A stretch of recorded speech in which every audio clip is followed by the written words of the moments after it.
Pernahkah kita bertanya, Kenapa harga bergerak? Siapa sih yang menggerakkan harga?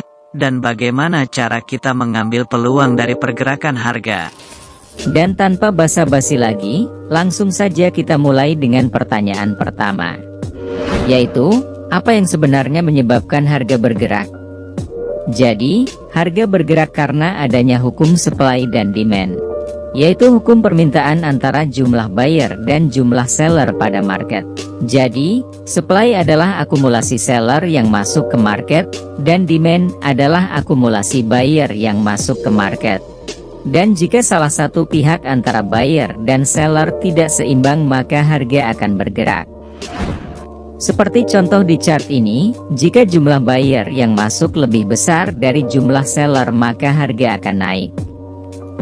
Dan jika jumlah seller yang masuk lebih banyak dari jumlah buyer, maka harga akan turun. Lalu, siapa buyer dan seller yang sedang kita bicarakan? Di sini kita tidak membicarakan retail trader seperti kita yang melakukan aksi buy dan sell di market. Karena jumlah transaksi retail trader terlalu kecil untuk bisa menggerakkan market secara signifikan. Namun kita sedang membicarakan para big player, seperti bank besar, institusi, atau orang biasa menyebutnya market maker. Mereka inilah yang sebenarnya menggerakkan harga. Para big player ini melakukan aksi jual dan beli pada suatu market, yang seringkali menyebabkan pergerakan yang signifikan seperti terjadinya perubahan tren, support resistance, atau pergerakan harga impulsif. Dan dikarenakan transaksi mereka sangat besar di market, transaksi mereka menyebabkan ketidakseimbangan pada harga, atau kita biasa menyebutnya imbalan. Dan kita sebagai retail trader, sebaiknya berusaha mencari jejak dan pertanda dari transaksi para institusi besar, karena kita sebaiknya trading dan open posisi sesuai dengan pergerakan mereka. Dan hasil dari transaksi para big player ini bisa kita lihat di chart, dan kita bisa mencari peluang dari jejak transaksi yang mereka lakukan. Lalu, di mana kita bisa menemukan jejak market maker pada chart? Jadi di video ini saya akan membagikan 3 area supply demand dari market maker. Dan di sini saya sarankan agar kalian tidak skip video ini hingga akhir, karena ini adalah materi dan pengetahuan dasar agar kalian menguasai strategi supply dan demand. Jadi, area supply demand pertama adalah area key level support dan resistance. Karena untuk merubah arah harga sehingga membentuk key level support dan resistance, diperlukan jumlah transaksi yang sangat besar. Dan itu adalah salah satu jejak market maker yang bisa kita analisa. Jadi seperti contoh di chart ini, kita bisa melihat harga membentuk area resistance di sini. Karena yang awalnya harga bergerak naik, kemudian terdorong turun dari titik ini. Yang artinya ada seller besar masuk pada area ini sehingga mendorong harga untuk turun. Jadi kita tandai area ini sebagai area supply dan demand, berdasarkan support resistance. Caranya, kita tandai mulai dari ujung close candle dan ujung ekor dari candle ini. Dan ingat, kita tidak bisa langsung entry pada area support resistance, hanya karena harga sudah menyentuh area ini. Kita harus menunggu pola candle momentum atau candle rejection, yang sudah saya share di channel ini sebelumnya. Jadi bagi kalian yang belum nonton, silahkan tonton juga video tersebut, setelah menonton materi ini. Dan selanjutnya kita bisa melihat harga naik dari sini, artinya ada buyer besar yang mendorong harga untuk naik dan menembus area resistance. Sehingga area resistance ini sekarang menjadi area support. Kemudian seller masuk dan mendorong harga untuk kembali ke titik support ini. Jadi kita akan tandai area ini sebagai area resistance baru. Sekarang perhatikan yang terjadi. Di sini kita bisa melihat candle rejection, yang artinya demand mulai masuk dan mendorong harga dari sini. Kemudian kita bisa melihat candle hijau di sini dan secara tidak langsung, pola ini sudah membentuk bullish engulfing. Dan kemudian candle momentum muncul membentuk candle besar ini. Artinya demand sudah telak mengalahkan supply. Dan selanjutnya harga akan naik, menembus area resistance ini, akhirnya resistance ini sekarang menjadi support. Selanjutnya, harga berbalik turun dengan sangat kencang dari area ini, artinya ada supply besar masuk pada area ini, dan mendorong harga kembali ke area support ini. Sekarang perhatikan baik-baik yang terjadi. Pada area ini harga membentuk pola shrinking candle, yang artinya seller sudah mulai melemah dan demand mulai masuk, kemudian candle hijau terbentuk dan menjadi candle ini menjadi bullish engulfing. Selanjutnya, candle hijau muncul, menandakan demand sudah sangat kuat. Selanjutnya harga naik, dan bertemu kembali dengan supply di sini, dan perhatikan bahwa harga berbalik dari sini. Dan demand mulai mendorong harga naik lagi. Namun di sini supply kembali mendorong harga kembali turun ke level support ini. Sekarang perhatikan yang terjadi. Di sini demand kembali masuk dan seller juga terus masuk sehingga terjadi candle dengan ekor panjang-panjang di area ini. Menunjukkan demand dan supply sedang adu kekuatan. Kemudian dari titik ini supply lebih besar masuk, dan mendorong harga kembali turun dengan kencang, menembus beberapa level ini. Artinya pada area ini ada supply yang sangat kuat. Jadi kita tandai area ini sebagai area supply. Dan perhatikan di area demand ini harga membentuk candle reject dan engulfing, kemudian naik menuju supply ini. Kemudian di sini harga membentuk shrinking candle, menandakan buyer mulai melemah, dan supply mulai masuk. Dan bearish engulfing muncul, menandakan seller sudah memenangkan pertarungan. Dan akhirnya harga turun kembali. Dan seterusnya. Selanjutnya adalah kita akan membahas area supply dan demand berdasarkan area base. Mungkin di sini teman-teman sudah pernah mendengar tentang pola rally base rally, dan drop base drop. Di mana yang awalnya harga naik, kemudian sideways, dan kembali naik dengan kencang, dan membentuk rally base rally. Dan saat harga turun, kemudian sideways, dan kembali turun dengan kencang, di sini kita menemukan drop base drop. Namun di sini saya tidak menggunakan area rally base drop dan drop base rally, karena saya akan menggantinya dengan area order block. Jadi syarat agar RBR dan DBD valid dan memiliki high probability adalah: pertama, adanya imbalan setelah terjadi base. Kedua, dibarengi dengan terjadinya break of structure, atau terjadinya low baru atau high yang baru.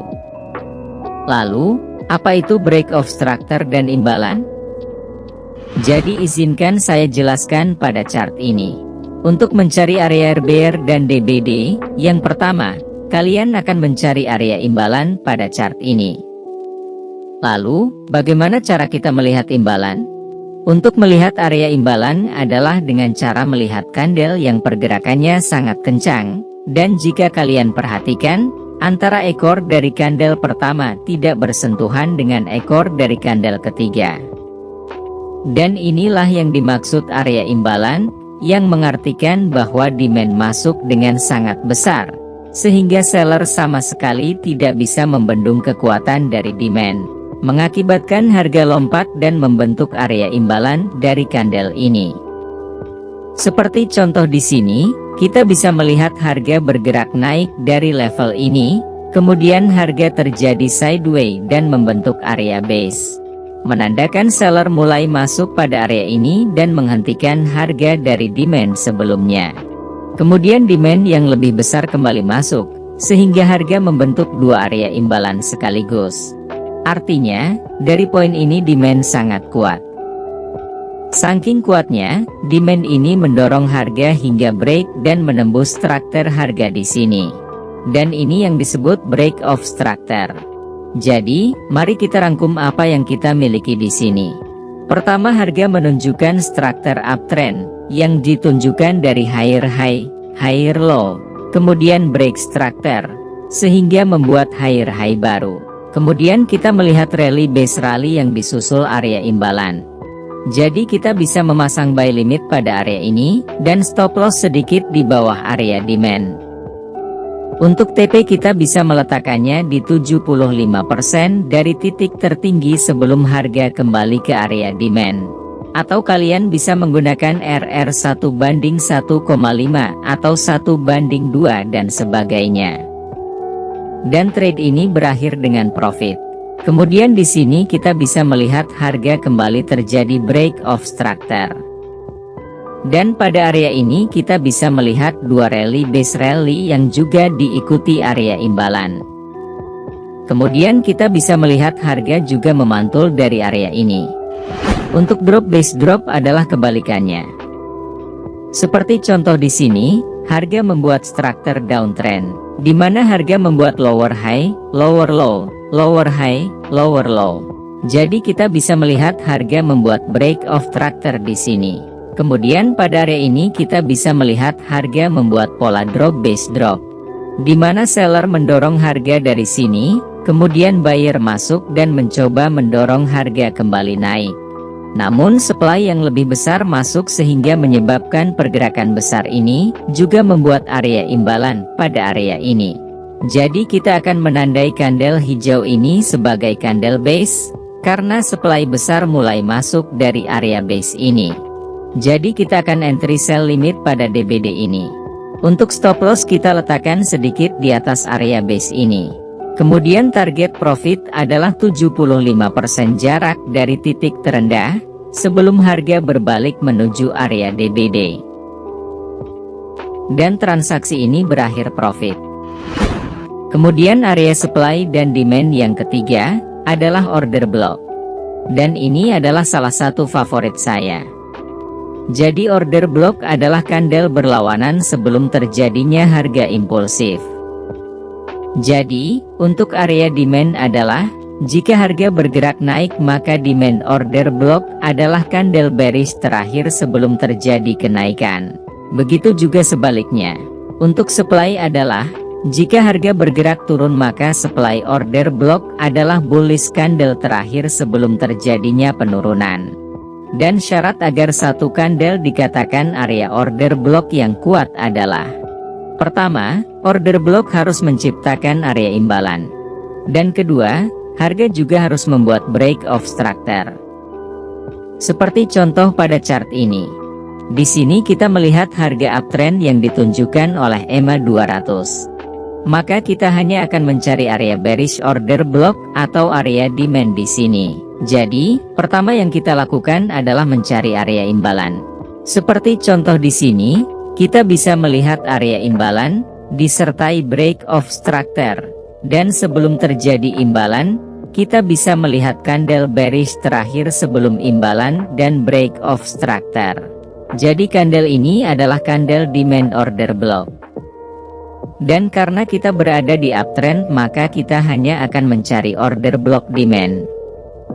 Kemudian, kita bisa melihat demand order block lain, di mana harga membuat imbalan dan break of structure. Maka ini adalah area order block. Dan perhatikan yang terjadi, harga memantul pada area ini menandakan adanya demand pada order block ini. Di sini kita juga melihat imbalan, break of structure, dan di bawahnya ada candle order block.